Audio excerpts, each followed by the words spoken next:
Cool. Hello, everyone. Welcome to this on-chord Behind the Bounding Box webinar. Today, we're going to speak about building production audio AI. I am your co-host, Diarization. I'm the lead customer support engineer here at on-chord, and I'm flanked by Merrick, who would like to introduce himself. Hi, y'all. I'm Merrick. I'm a senior software engineer at on-chord. I joined about 4 months ago, and I'm working on the agents catalog, which is working to kind of spice up some of the automation tools that you might see today.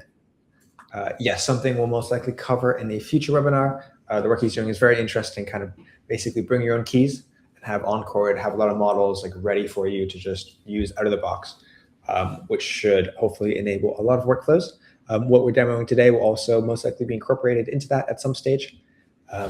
Merrick can speak more about the agenda. Cool. Yeah, so just to give you a brief overview, we're going to start by kind of talking about what makes audio a unique and interesting format, kind of the unique challenges it brings to the table. We'll address sort of how on-chord tackles this with our architecture. And then Diarization is going to show us some of the automation that we have today that we can make use of. And finally, we'll take some questions at the end. Beautiful. So the first question, what is on-chord? And on-chord helps us in 3 major ways. The first is curation. Most likely you're an audio team who have thousands, hundreds of thousands, maybe millions of different audio files. And you need to know which ones you actually want to train your model on, right? If it's always the same text, same voice, same accent, that isn't going to make your model much better. What is going to make your model much better is having diverse different data. Index lets you visualize all of your data. You can add custom metadata, so you can say tag all your different files, which languages, etc. And then also bring it in so you can kind of visualize it. The next is annotate, and so this is what I will be demoing later on of how you can go ahead and add those audio labels. So for the actual timestamp, what is being said as transcription, maybe we want to add attributes, which is going to be what the accent is, what the cadence is, etc. What the emotion is also another good use case. And then afterwards we have active, which is for an active, say, pipeline. So you could bring in your predictions from your model, compare them to the ground truth, and see where things are matching and where they don't. So you can find edge cases to then bring it back into annotate and kind of make your model much better by fine tuning. Awesome. So going back to audio and what makes it kind of unique and challenging, it's worth calling out most audio snippets are long form, noisy, and are multi-speaker by default. So what I mean by that is that often there's a lot of background noise in a conversation. And it's a conversation normally, right? There's multiple speakers. They might be talking over each other. They might be interrupting each other. And so it can be surprisingly challenging to really define the boundaries of what audio we're trying to capture and how we want to label that. And so it's like a particularly challenging space. To that point, which is we quickly get to the point where the labeling costs outscale the access to data that we have very quickly. And so it really, the bottleneck really becomes how much can we label and how well can we label, so that any mistakes made early on, we try to catch those so that they don't end up growing into larger things kind of down the road. So again, we start by just ingesting raw audio. That could be quite long at times. It could be a variety of things like a call recording. It might be a meeting or an interview, or it could even be something like in the field, like bird song or random environmental noises that we're trying to capture. So in order to kind of represent this, we have chosen waveform over text labeling because we really want to kind of highlight the temporal nature of this. We want to be able to say at a certain frame what is being said. And we also we use our ontology to sort of ensure that we can specify what's a speech segment, what's an utterance, versus what's just some background noise that might be going on. And then again, we need to kind of address that conversational element. So we use speaker diarization to capture different people are speaking. We want to be able to say this person's speaking at this time, another person is speaking at a different time. So from here, I think Diarization is going to be showing us a demo of the automation that we have today. So I'll pass it over to him. Yes. So hello, everyone. This is kind of the Encore GUI with a standard project.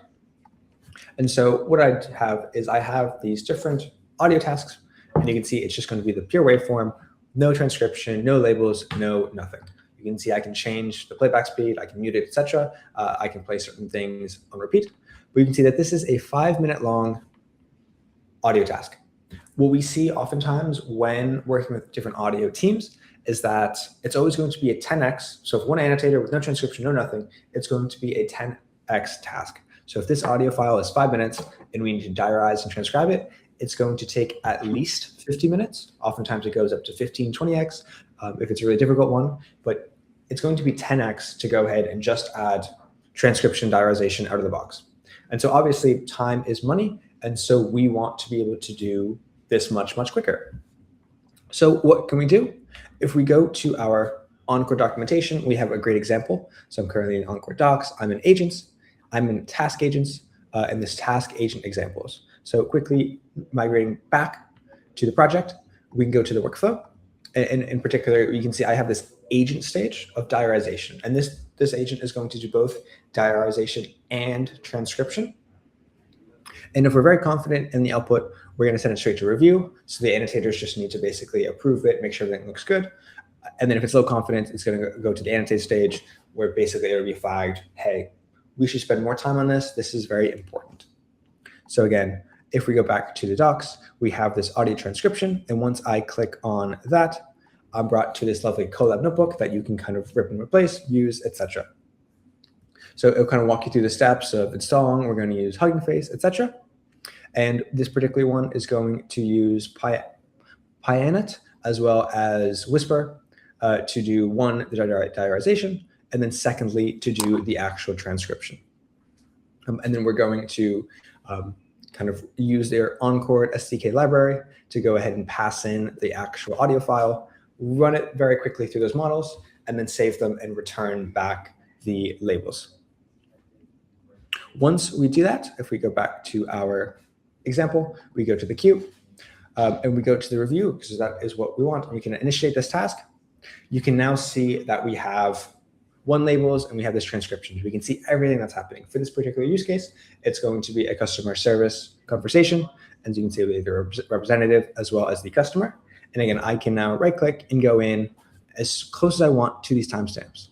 And so depending on the model, depending on how close we need this to be, I can go to edit labels, I can grab this, and then I can quickly drag it, grab the wrong one, sorry. I can quickly grab it and make it really, really close.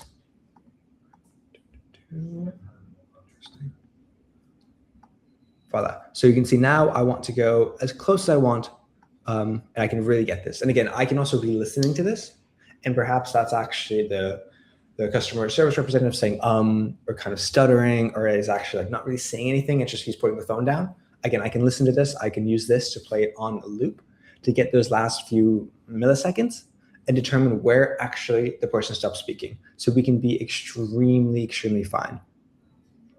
Likewise, perhaps that's not actually what we want. Is actually another case where this right here, this block is actually both of them speaking over each other. I can now have labels that kind of go over each other, and we can check that one, we're still going to want to get the correct transcription, as well as make sure that it's actually representative of what the conversation that's going on, especially for a lot of these phone conversations, things going back and forth. It can kind of be a little bit not exact because of that. And again, I have this button here to show the entire transcription. I can go ahead and edit this as I want. So maybe there's a issue. You can see here it's from theater the American way. Perhaps we want to make it one native, or we want to make it the European or English way. We can go ahead and kind of modify this right out of the box. This is, again, a great way to bring in diarization and bring in transcription for this use case.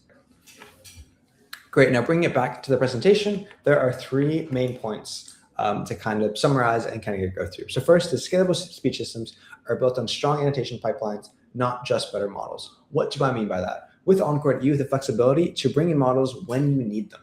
And sometimes you want to bring in diarization. Sometimes you want to bring in transcription. Sometimes you want to bring in one or the other and neither. Sometimes you want to bring diarization on individual words. So not just when the speaker changes. Do we want to, say, identify the segments or identify the transcript, but we want it on the actual individual words.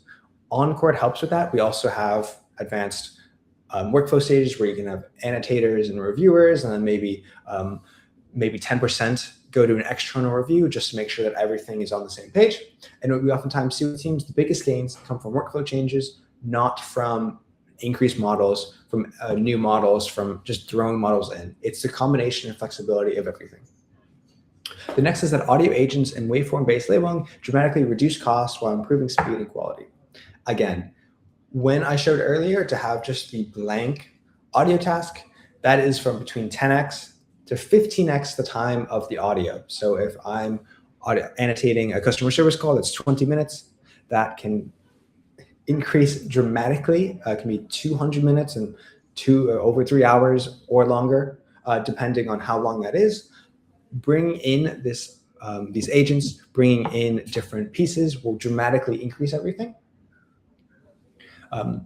Another great part is that when we can do that, and again, maybe it's customer service calls and we have the same person calling multiple times, if we log that as client metadata, if we store that in some ways, we can be smart enough to not train on the same data. And that's another good part of our curation layer, is that we can actually bring in a lot of this other information and only train on new data, which will again overall increase the speed of our model and reduce costs, which is really important to us. And last is closing the loop with validation and quality assurance, which is essential for production-ready speech and voice models. We see oftentimes that there are different teams either training models on new languages or frontier languages, language that we haven't seen before. I'm Irish, so I'm sure there's many teams training it on the Irish language, which I presume Whisper isn't going to be particularly good at. It's great to bring in then Irish native speakers to maybe have the initial model output, but then go ahead and update the transcription, compare what the difference is, and then fine-tune that model.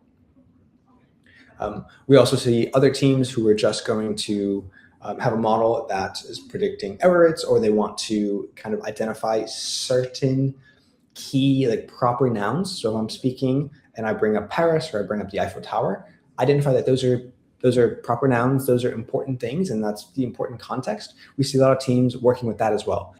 And that is what production audio projects look like across teams, across different companies. And there's a lot of different ways that people are leveraging Encore to train different types of models, to train different problems. With that, I open it up to any questions that the audience may have.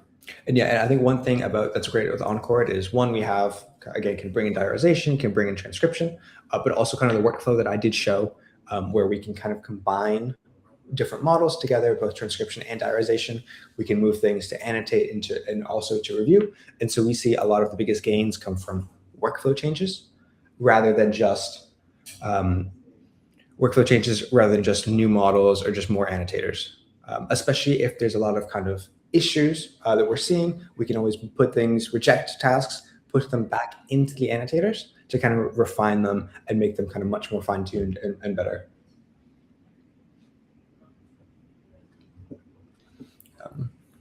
Cool. Yeah, one question we often get asked is that if we can run these models for just a specific word. So a lot of teams are trying to create models or already have models that are going to do this transcription diarization for each particular word. And again, that is a very difficult task. And that is something that we do support with Encore.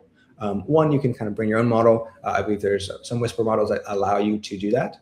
And then again, because we have the waveform, we can connect and see which word is which. And especially when you can listen to it, you can listen to it on loop, where you can then extract the word from the ums. When we speak, myself included, there's a lot of ums, a lot of kind of stuttering, kind of different things. And so it's really helpful to have the audio being able to play it on loop adjacent to the actual waveform. Beautiful. Maybe Merrick, while you're here, anything to chat about with the kind of agents library? Maybe just chat about that a little bit. I know you are looking at some sort of diarization aspect as well. Yeah. So what my team's been working on for the last couple of months that I'm really excited about is we're sort of trying to make this as plug and play and in-house quick and easy to use as possible. So pretty soon now, and maybe the next month or so, we're going to be releasing an agents catalog, which involves kind of opening up within the Encore system. You can see a variety of many different agents. You can search through what you're looking for. So we talked about diarization earlier. So you could search in diarization. You might see a variety of different agent templates that sort of match the needs that you have. And you'll just be able to click that. And then you'll kind of see the same thing that Dearman was showing us a little bit ago, where you navigate to the editor page, and you can just trigger this agent without having to go and kind of customize it yourself to figure out what you want it to do. So the goal there is just to make it super easy to find whatever automation tools that might be valuable to you and try it out pretty low cost. As Dearman mentioned at the very beginning, it's sort of you provide the keys and we provide all the tooling. Yeah, and I think that's going to have a major impact. I'm personally really excited for that, just because doing all this infrastructure, you kind of do need to be in the weeds, understand how all these models work. But a lot of the people running these annotation projects for audio, they might not be as technical. They're kind of much more helping the annotators. And so this can help teams get started as quick as possible as well. So I'm really looking forward to that as well. With that, I think that is everything from us today. Any questions, you can email us as well. And then also one last thing, Merrick, if you will politely go to the final slide,